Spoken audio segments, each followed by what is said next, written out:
I'm so delighted to be here. Thank you, Jenny and Laurie, and for the opportunity to meet old friends like Porfirio and new friends as well. I know there's a lot of people here I'm going to stay in touch with. So I'm going to start with an overview of how I got here, how I got to be standing on this stage, holding my debut book. And like most things in my life, it was rather a circuitous route. And then I'm then going to move on to talk a little bit more about the botanical stories that have shaped our material world and why I believe plants can help reshape fashion's future. My journey towards writing this book probably began at quite an early age. I was just talking to Laurie about Branscombe, which is where I spend most of my time. And I remember when I was in Devon, and one of my primary school projects was one of these, what are you going to do when you grow up? And I talked about living in a wooden hut, going down the donkey paths in this little place called Littlecombe Shoot. And I don't think I had any particular literary aspirations at that time, but I think it was the only career that my young mind could think of that would fit inside so solitary and singular a wooden box without, any connections to anywhere. It really was sort of halfway down the cliff. And I've just realised I should be flicking on here as well. And so, but in the end, it was fashion and not fiction that became my career. And I didn't really have any aspirations in that regard either, other than sort of pushing my way through the scrum at the local jumble cells to find the inevitable Chanel suits and Harrod tops and good leather brogues that you could find back in those wonderful times. Try looking for those now. But I was carrying out research in Ecuador for my master's in Native American Studies back in 1990. And I saw how exploitative systems drained the profit from the middlemen who can drain the profit from the artisans and place them in the palms of the middlemen instead. And some of the artisans faced more direct attacks. So I met two cooperatives who had had arson attacks because of the threat they posed to the middlemen. And what began as a summer holiday project quickly absorbed all my time and energies. And as I watched families sending their children to school, as you can see here for the very first time, I gave up my fully funded PhD in natural dyes and the symbolism of colour in the Andes, and I focused on creating change instead. And I founded my fashion brand in 1992. It's still going now, run by my husband. And 1992 was 500 years since Columbus arrived in the Americas, and I really felt that weight of colonial legacy. Choosing to name it Pachacuti, a name that nobody could pronounce, but it symbolised my commitment to doing fashion in a different way. So Pacha means earth or time in Quechua, and Kuti means upside down. So it means world upside down or time of transformation. And the idea was to overturn the colonial narrative and ensure that wealth and recognition flowed back to the communities who deserved it. And instead of perpetuating an unequal exchange, I envisioned craft as both a celebration of heritage and a means of empowerment through the power of fair trade.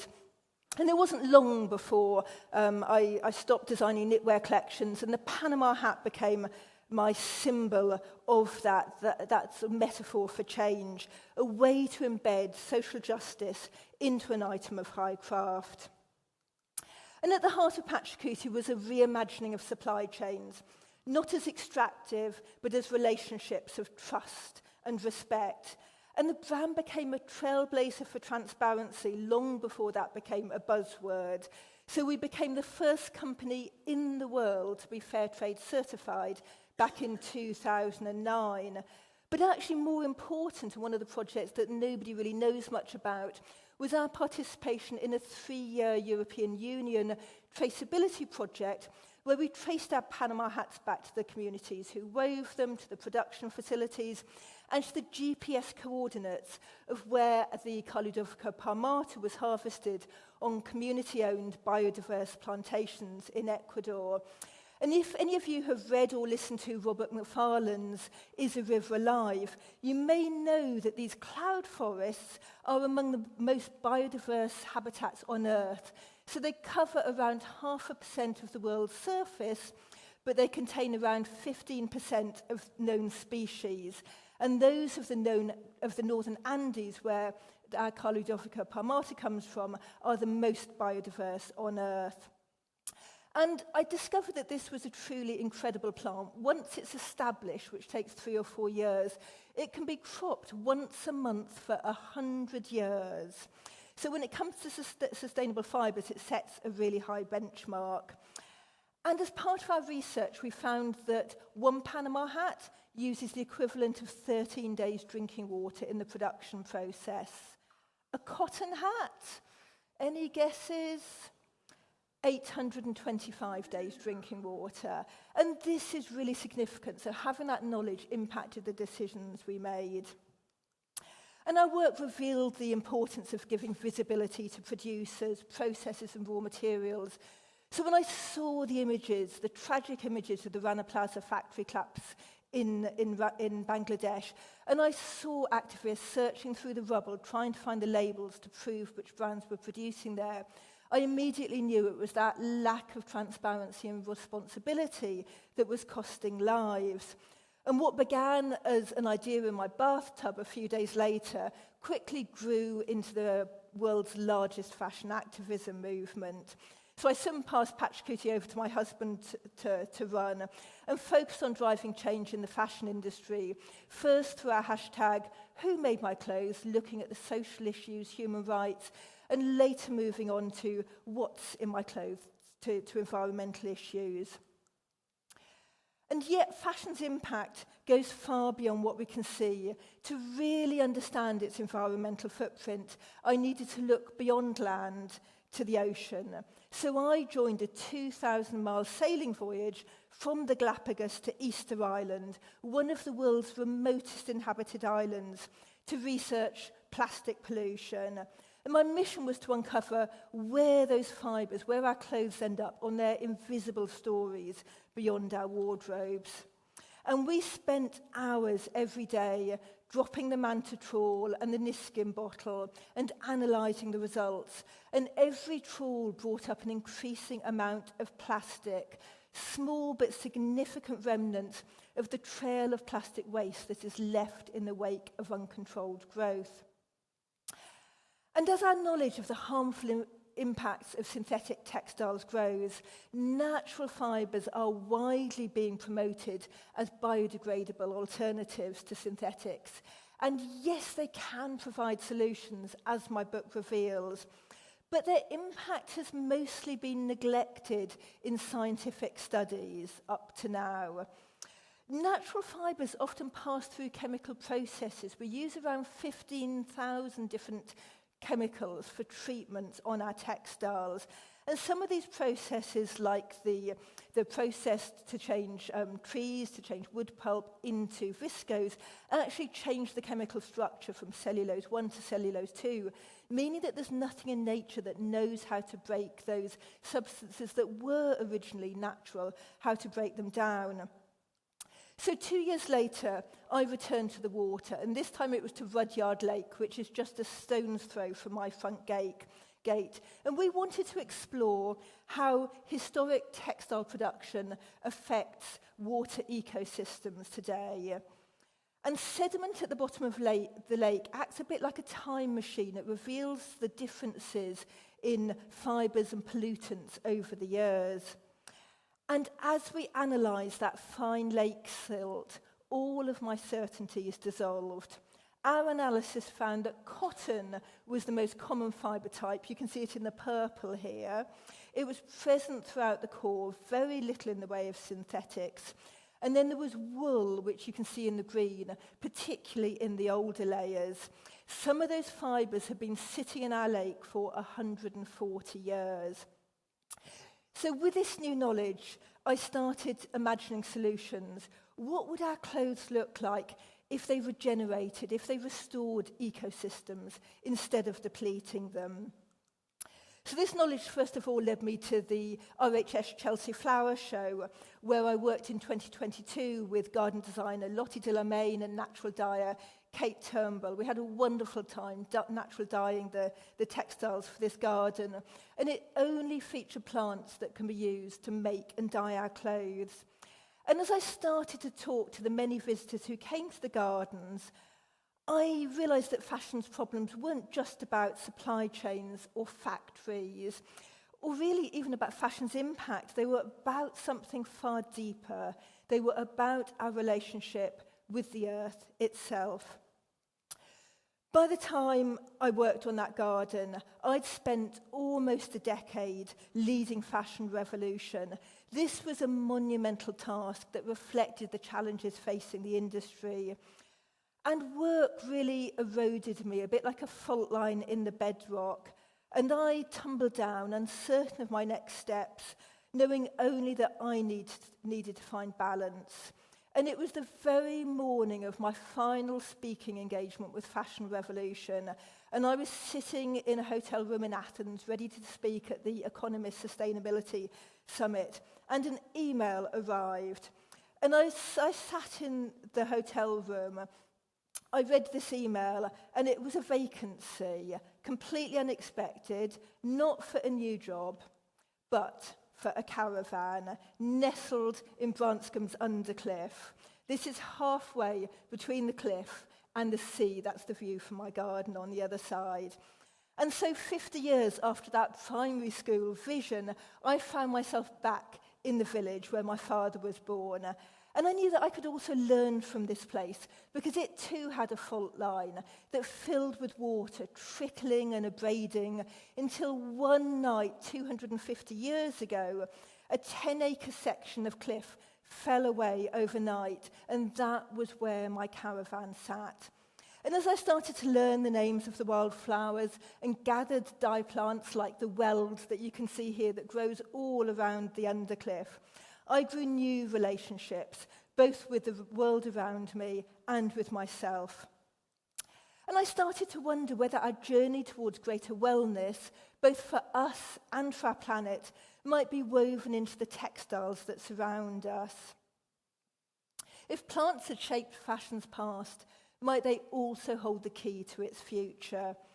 So today I want to share some of the stories from the book to show how fibres, plants and communities have been bound together throughout history and why this matters for our future.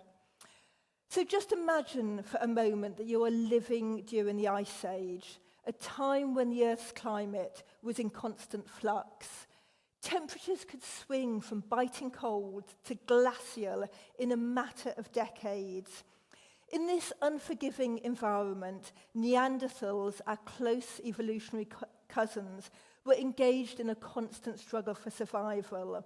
They were clad in simple hides and furs that offered little protection. And they migrated south as the ice advanced, seeking refuge in more temperate climes. Pushed to the edges of their known world, they clung on to life in the caves of Gibraltar, seemingly with nowhere else to go. And failure to adapt to the changing climate has been a long-standing theory about their demise. And then archaeologists uncovered something truly extraordinary. At Abri du Macha, on the banks of the Rhone, it's sort of a rock shelter on the banks of the Rhone, they found a small piece of 3-ply string crafted from the satin-soft inner bark of a conifer, and it was tied around the top of a stone tool. It was between 40 and 50,000 years old. And string may seem like a simple artifact to us today, but those flimsy fibres really challenged long-held assumptions of Neanderthals' capabilities. These people weren't just survivalists, they were resourceful and creative human beings, like their contemporaries, the early Homo sapiens, but they just couldn't adapt fast enough. The ability to adapt, including the adoption of new fibre technologies, ultimately allowed modern humans to flourish in a glacial world, eventually spreading out to inhabit every biome on our planet. And string played a really powerful role in taming the world to human will. It had enabled the creation of snares, fishing lines, nets, tethers, handles and ties, as well as tents, underwear, outerwear and accessories. It provided a way to bind hard materials together, enabling the construction of more complex tools. And while there may not be an era named after it, like the Bronze Age or the Iron Age, I think the invention of string and the spinning of thread rank among humanity's most pivotal advancements, on a par with the creation of stone tools and the discovery of fire. But string brought more than utility. You may have seen the information about this that came out just a month ago now. In the Dzudzuana cave, in the foothills of the Caucasus in present-day Georgia, archaeologists uncovered some of the earliest known examples of processed wild flax.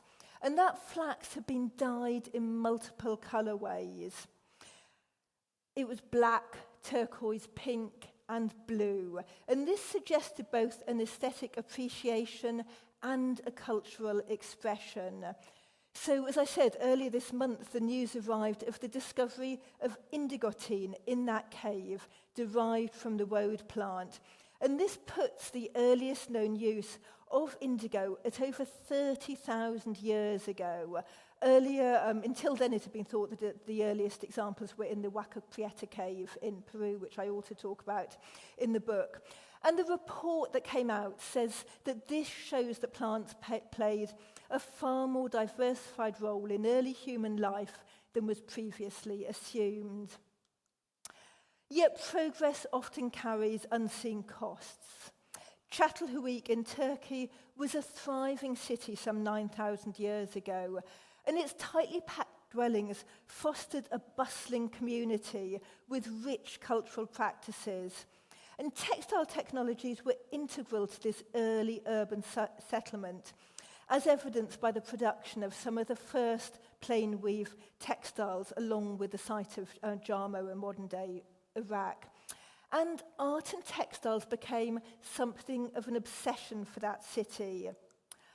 On their walls, they painted themselves dressed in leopard skins as proof that they were stronger than the world around them.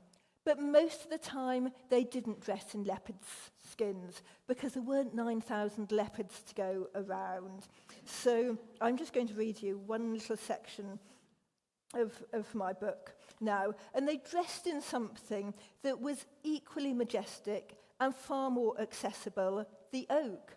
They chopped down the trees in their thousands, using the wood to support the walls of their homes, for roof timbers, as fuel to fire pottery, sculpt vessels. So why not use it for their clothes? It was far easier than importing flax from over the mountains. And they started to scrape away again the bast fibres between the bark and the wood. And the fabric they made was uneven, porous, it was rough to the touch, but it smelled like a woodland, sweet with sap. And they kept on cutting down the trees. They started replacing the trees with cattle as well, and nobody realised how vital those oak trees were for the life of the city. And I move on to say that to grow grass for all those cows, they irrigated the land by the river, back before the river dried up. Now the landscape resembles a desert, its soil blown like dust in the wind. One or two oaks remain, their leaves yellow-tipped, curling up, dropping off. A few skeletal cows still stalk the ravished ground, lowing like lost creatures from some bestial underworld. Others are less fortunate. Entire rib cages pierce the rim of red earth, like the collapsed frame of an abandoned storehouse, while other carcasses lie white and gleaming as wave-turned shells on a distant sandy shore. The land is little more than a backdrop for death. No one realised that the oaks offered more than utility, not until they were gone. Without them, the city collapsed. Now, before starting to research this story, I'd placed the separation of humans and nature squarely on the shoulder of Enlightenment philosophers like Isaac Newton, René Descartes, and Francis Bacon. These men were instrumental in shaping the modern Western worldview, and they effectively sanctioned our right to exploit nature in the name of material progress by diminishing all non-human entities to instruments of purpose. But then I discovered that that rift occurred thousands of years earlier, and one archaeologist described Çatalhöyük as an early example of how the advent of farming ended our symbiotic relationship with nature. But we will never know the full story. Did the people of Chatelherault learn from that cascade of cause and effect that devastated their ecosystems, leading to the collapse of their city? And did they perhaps start anew elsewhere, carrying that hard-won wisdom with them?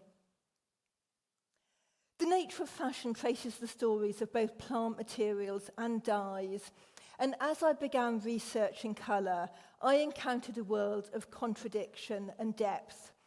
Because while an online article in Web Vision explains that there is no colour in the external world, colour vision is an illusion created by the interaction of billions of neurons in our brain.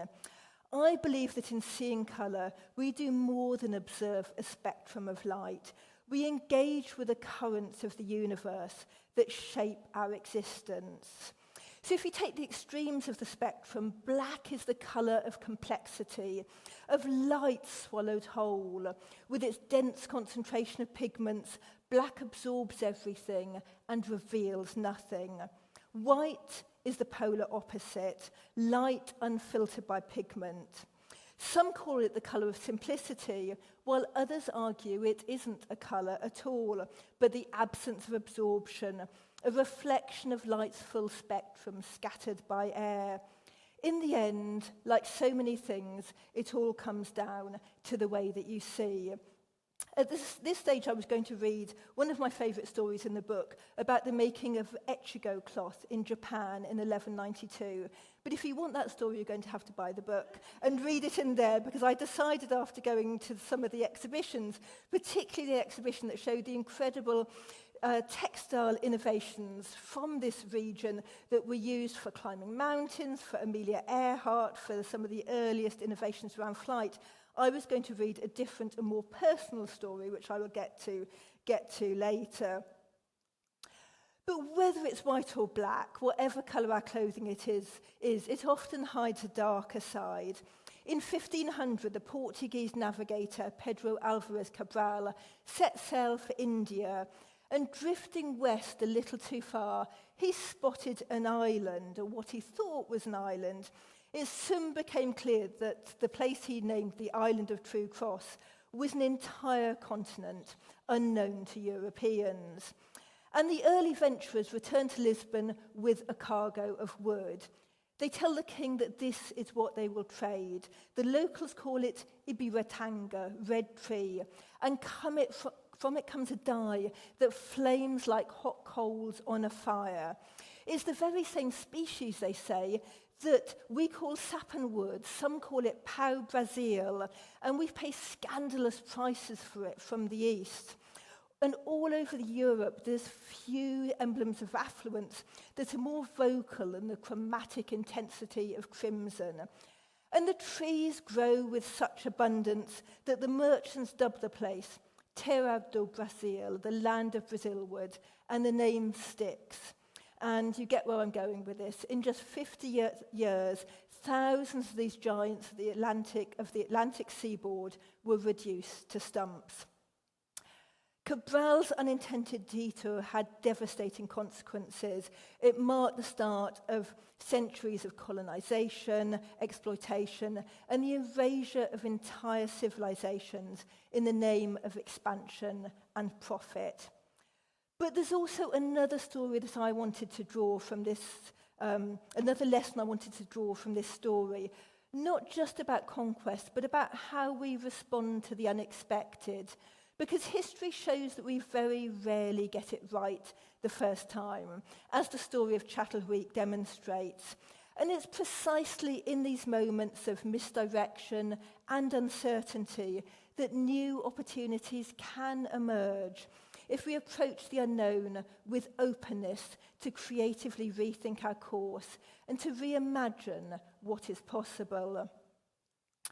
The price of Cabral's misadventure was paid by both the people and the land, a truth that Alexander von Humboldt would record 3 centuries later, as if anticipating the ecological challenges that face us today.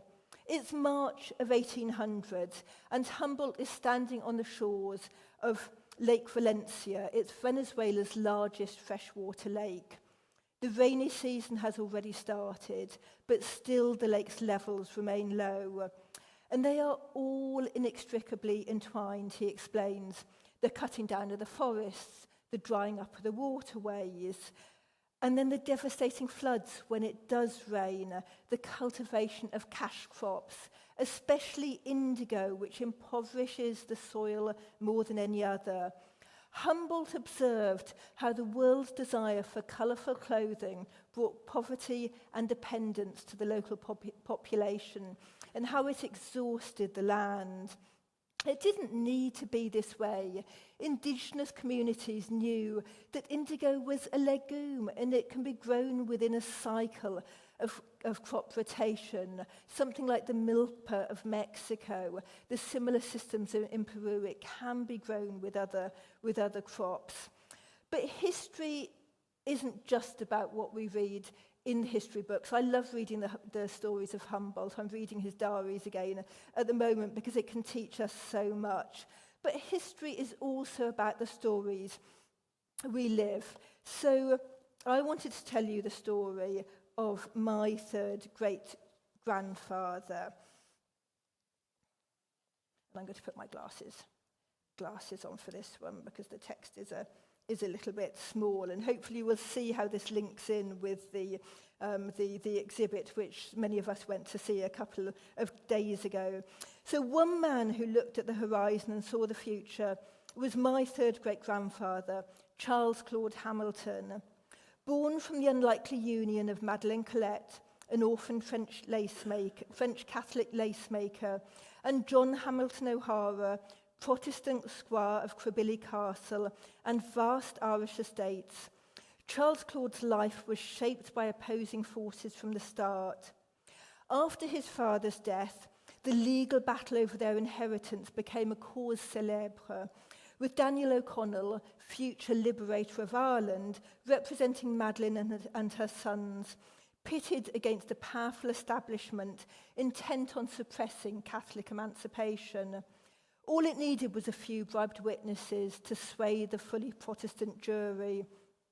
The court declared the marriage void, their sons illegitimate, and Charles Claude was cast adrift, a victim of the sectarian tensions that defined the age. For all its dramatic scope, the outcome left my family on the margins, their hopes undone.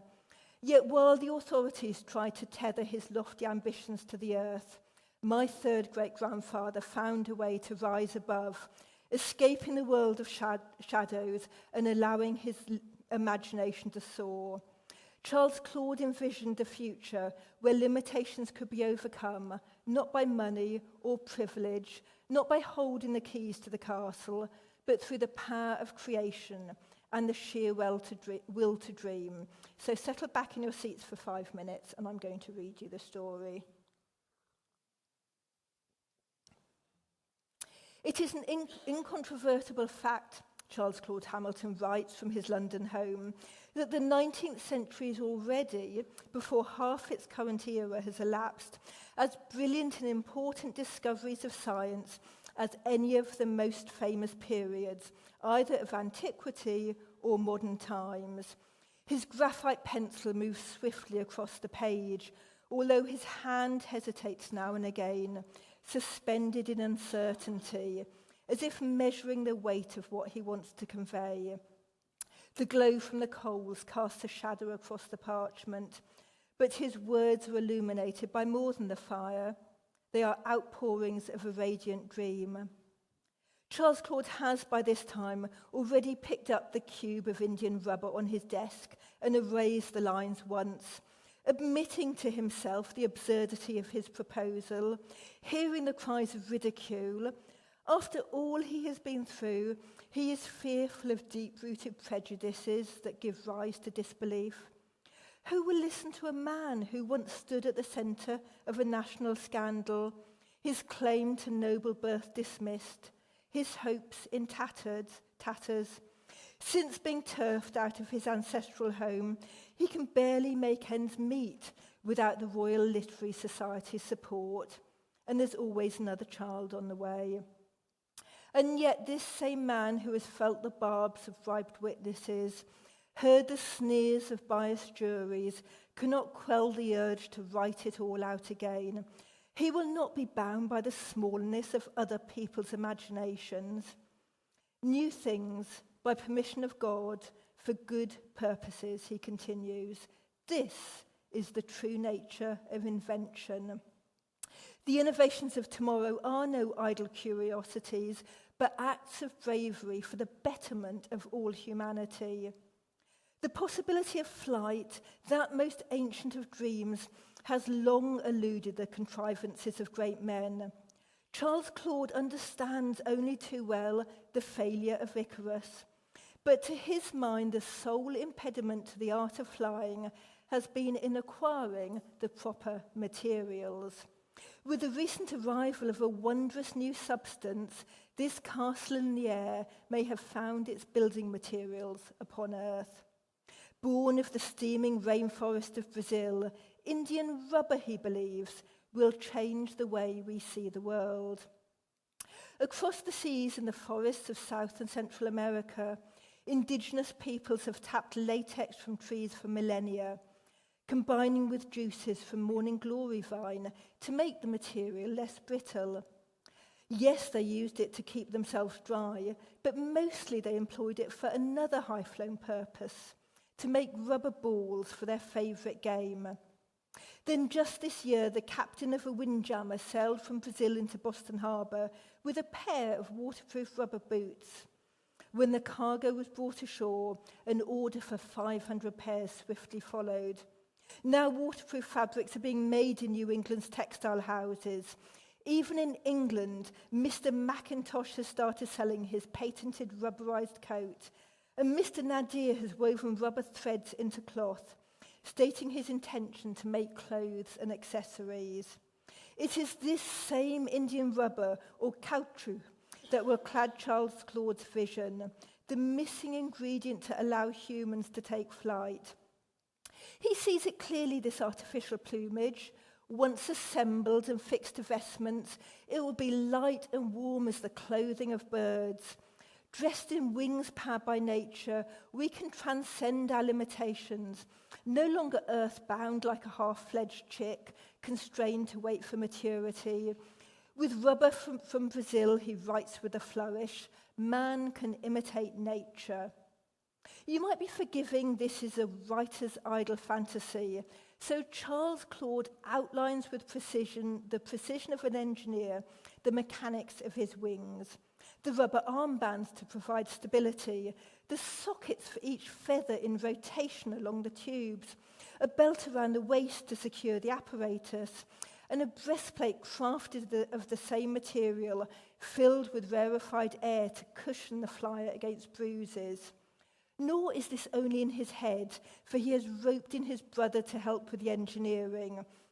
Each detail is designed not simply for aerial display, but for elegance too. If a man flies, he insists, he must be fashioned to be fit to be looked at. So what are these new things, these good purposes for which his invention could be used? Charles Claude proffers one or two examples of the myriad examples of detachable wings. Brave men could fly to the rescue of a gallant crew, fast on a sandbank beneath a beetling cliff. No longer would navigators be forced to brave the furious Straits of Magellan. They could soar above the storm, charting new routes from the skies. Eggs of gulls down of eider ducks, and multitudinous objects valuable in trade could be gathered more easily. And for those involved in more secretive pursuits, a good flyer could prove an especially good spy. He sets down his pencil and wipes his brow with a sigh. If he'd only begun working on this earlier, perhaps his mother could have taken flight, soaring over the prison walls that unjustly confined her, while his father, in betrayal, took a bigamous wife. Fragments of lies swirl around his head like dust motes. He shakes them off, but still a flush of heat rises to his cheeks. He rustles through this disordered papers on his desk. until he finds the title page, his name etched at the top. This was no castle in the sky. With a defiant stroke, he scrawls, "Formerly of Cribbilly, County Antrim," beneath his name, as if daring anyone to forget where he came from.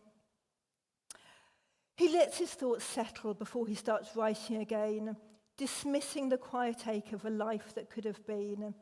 Then the words come again, steady and clear.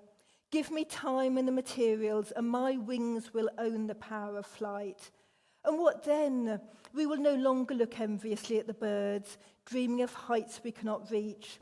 We will rise naturally as the blackbird lifting on the morning light. His words trail off, not in doubt this time, but in certainty. From his modest terraced home, Charles Claude has done what all great inventors must: harness the weight of life's injustices, coiled tight like a spring inside his chest, and transformed it into the very force that lifts him up through the air, into the future, beyond the glowering clouds on the horizon. There, on the far side of dreams, all things impossible become possible. Though he may not see it, and the world might never understand, Charles Claude Hamilton has already taken flight. And retelling my third-great-grandfather's story here, I recognise that power of perseverance, of daring to believe in those possibilities that others may so easily dismiss.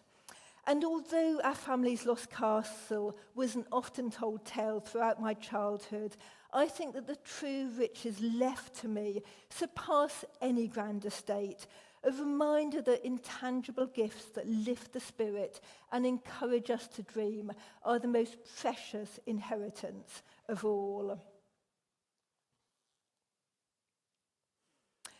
So even as Charles Claude's imagination soared, on the ground, industry continued with the same old patterns. The River Churnet, which is the river that comes down from Rudyard Lake, you saw the pictures earlier, was supposed to be the best water for dyeing in the whole of Europe. Over time, it became the most polluted river in Europe. I talked to a friend who was a dye works apprentice there in 1955, and he told me how the river used to change colour 2 to 3 times a week. People even wrote in to tell us about catching purple fish. The Churnet is now clean, but these problems haven't gone away. I've seen it outside Dhaka in Bangladesh, where the effluent flows through open drainage ditches straight into a river that's home to a red-listed species of dolphin.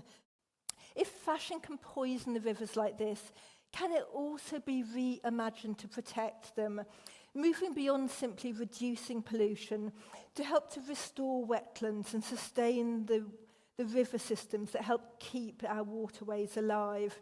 And this was the question that helped to shape the next stage of my journey. After I left Fashion Revolution, I was fortunate to be awarded a Churchill Fellowship, and my research took me to Peru, El Salvador, Guatemala, and Mexico, where I interviewed artisans, visionaries, scientists, and plant pioneers.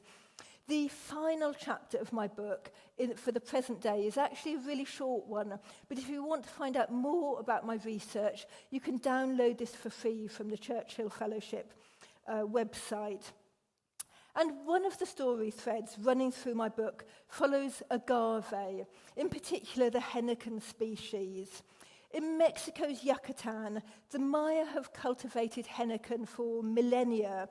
You can see some of it in the materials exhibition in Blackburn, if you don't know what henequen looks like.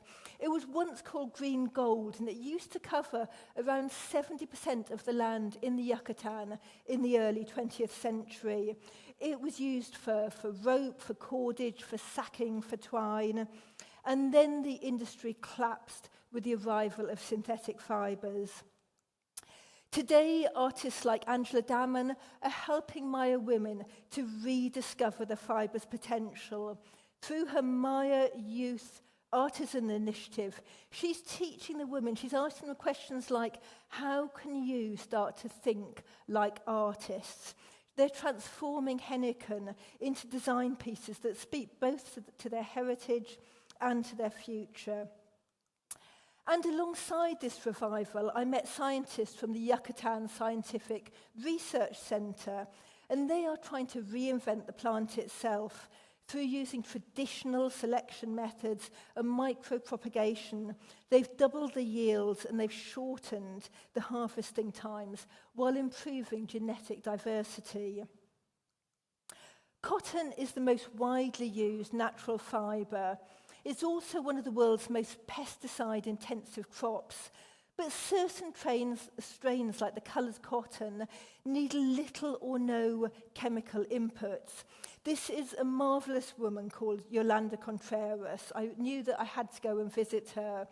And in Peru, she dreamt of reviving native coloured cotton. She felt those threads drawing her back to her mother, her aunt, her grandmother before. She saw cotton both as an economic opportunity and an escape from the drudge of working in the chicken factory. But there was only one problem, or perhaps two. Native coloured cotton was banned at the time by the Peruvian government, and nobody had any seeds. But she wasn't someone to let something like this stop her. So she searched through the pillows, she searched through mattresses, she searched through the hedgerows, looking for lost seeds, lost plants. And she planted a field of pure white Pima cotton, the type that was permitted by the Peruvian government. And in the middle she grew her country cotton, her native cotton, her cultural heritage. She grew it this way for 8 years, storing the cotton, and eventually she got fed up with waiting, and she called in the government inspector saying, look, I can show you that there is no cross-contamination between the white cotton and the coloured cotton. And the government not only had a U-turn and reversed the ban, they actually declared coloured cotton the genetic, ethnic and cultural heritage of the country. And Yolanda brought 5 colours back from the edge of extinction. Natural rubber that we've already heard about in my story about Charles Claude comes from the milky white sap of the rubber tree, Hevea brasiliensis. There's many species, around 2,000 plant species that contain latex, including lettuces and dandelions, but this species is the primary one used for commercial rubber plantation. And clearing land for rubber plantations has devastated the environment of so many lands, not just in Brazil, but in places like Indonesia, Thailand, Malaysia. This continues to this day. Yet when latex is harvested in small amounts from healthy trees grown in their natural environments, rubber can provide sustainable income for smallholder farmers and support forest conservation. Caxacori Studio, who I met in Peru, partners with 59 different indigenous Awajun families in Peru's Amazonas region, one of the poorest regions of Peru. And by managing the forest in this way, the community helps to preserve traditional knowledge, protect wildlife, and to date they have conserved around 7,600 acres. And through these stories and these journeys I've made, both past and present, it's clear that every fibre, every dye is part of an ecological and cultural web, like the mycelium exhibit that you can see here. They're not just interchangeable raw inputs into our textiles, but they're living systems and they're partners in our shared future. Yet we live so often as if they were inconsequential. But that blindness really does have consequences. Humboldt saw it 2 centuries ago, the fragile equilibrium, the intricate web, how one thread, when pulled, interrupts the pattern, loosens the rest. And little has changed today except the scale. Today it's chainsaws and bulldozers that are making matchsticks of the forest rather than axes. But there are other ways of seeing. For the Guarani, whose rainforest home spans Paraguay and Brazil and beyond, life is about becoming rather than being, something we've also heard in Dara's talk today. It's about transformation rather than a fixed state. And in Quechua, the language of Peru, the principle of Aini reminds us that nothing survives alone. Aini is the ongoing act of giving and receiving. It needs to be recreated every day anew in order to maintain balance.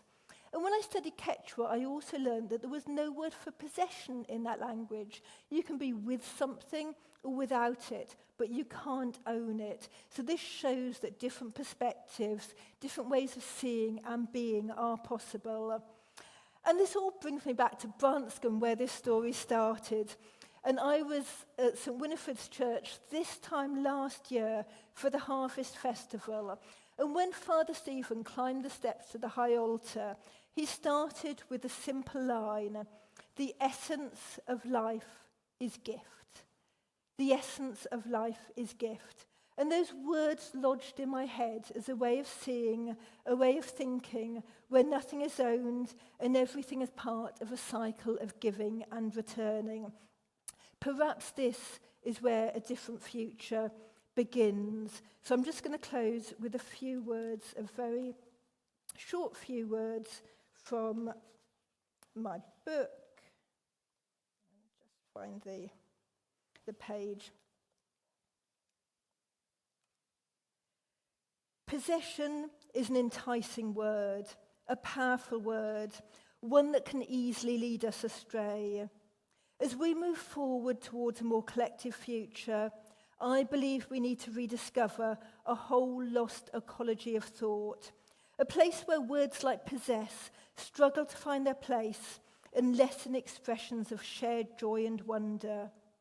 If I were to create a dictionary for the planet, language would evolve an entirely new conjugation, not for voice, mood, or tense, but for collaboration, a grammar of solidarity. This language would replace verbs of ownership with those that express the many ways we can work and grow together, becoming rather than being. It would cease to define what we could take, but there would be thousands of words, thousands of pages listing words for all we could make together. In numberless pages spanning every tongue, we would find a language rich with Aini, and this mutual exchange would set in motion an unstoppable flow of creative ideas, threading an entirely new lexicon of belonging. Just imagine. Thank you.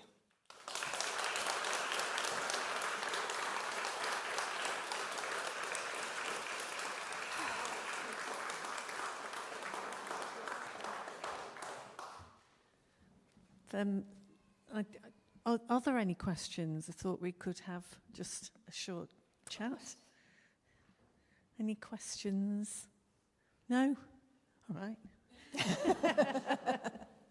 Well, I'd like to ask a question of Carrie, because it's truly inspirational and moving what we've just heard, and you know, for that 40 minutes, I certainly was transported into another world of possibilities that wasn't anything like the world that outside really is.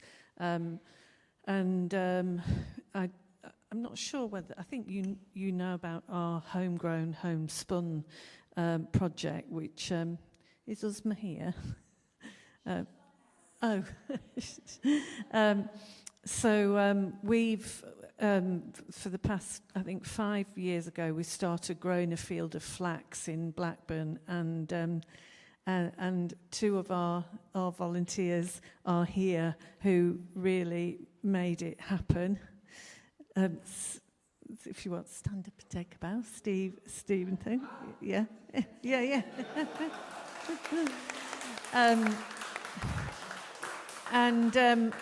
You know, the dream really, what started with me walking along the canal 10 years ago thinking how abundant nettle was, and surely we could create something from it.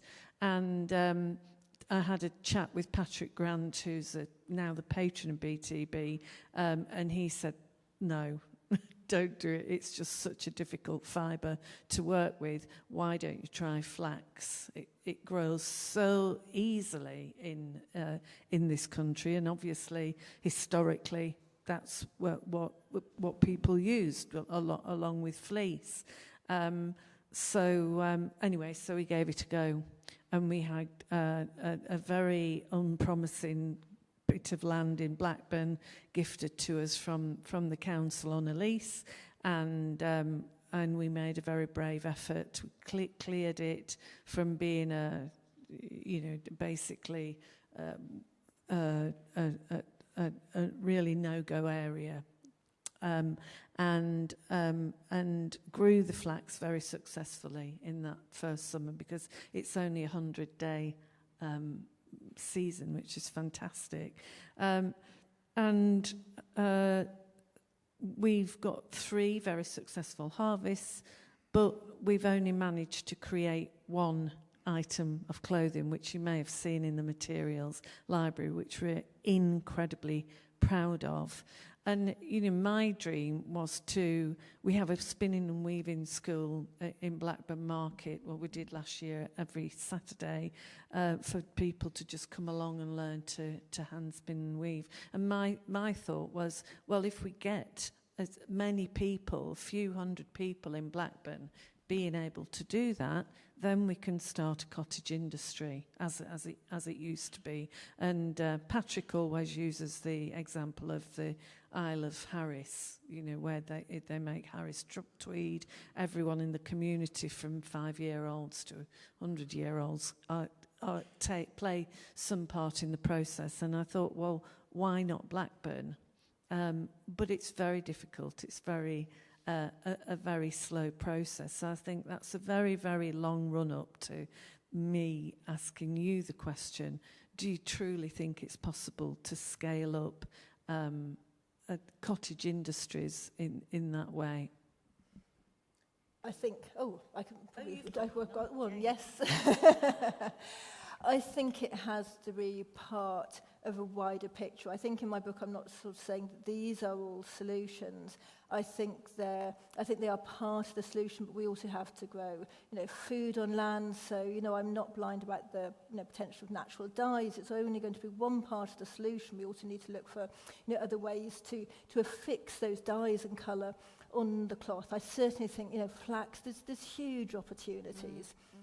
Opportunities here, although actually when we did the Chelsea Flower Show garden, it was the one plant that the nursery really struggled with, because no one had ever asked them to grow flax before in a nursery. You just don't grow it in a nursery setting, because you have those really deep roots and it doesn't like being moved. And they did so many different trials and it kept on dying in the greenhouse, and we were really Come to Blackburn. Whether we were actually going to get any flax for the garden. We did get some in the end. But yeah, no, I think there's huge potential. And also when you see, I remember 2 years ago seeing that piece of cloth, and it was just luminous. Why would you want denim that was dyed with synthetic indigo, which contains, benzene and arsenic? The worst concoction of chemicals, when you could have something that was really beautifully naturally dyed, and with the flax. And it's so just simple. It's so simple and so beautiful. And one of the research experiments I would love to do, because when I looked with this citizen science project in Rudyard Lake, and initially this started off as a very small project with the local community, and then the scientists started getting really excited, and we sent it off to laboratories to be assessed and to be dated, and then other universities got involved, and then everyone was like, this is really, really important research. But one of the first things I saw when I looked down the microscope was clearly twisted denim. You could really see very clearly it was blue, and I could see that denim twist, probably a more recent fibre. And I wondered if that had been made from flax, if it had been dyed with woad, would that fibre still be there in the sediment? I am reckoning not. Thank you. If there are really no questions, No, you won't get away with that.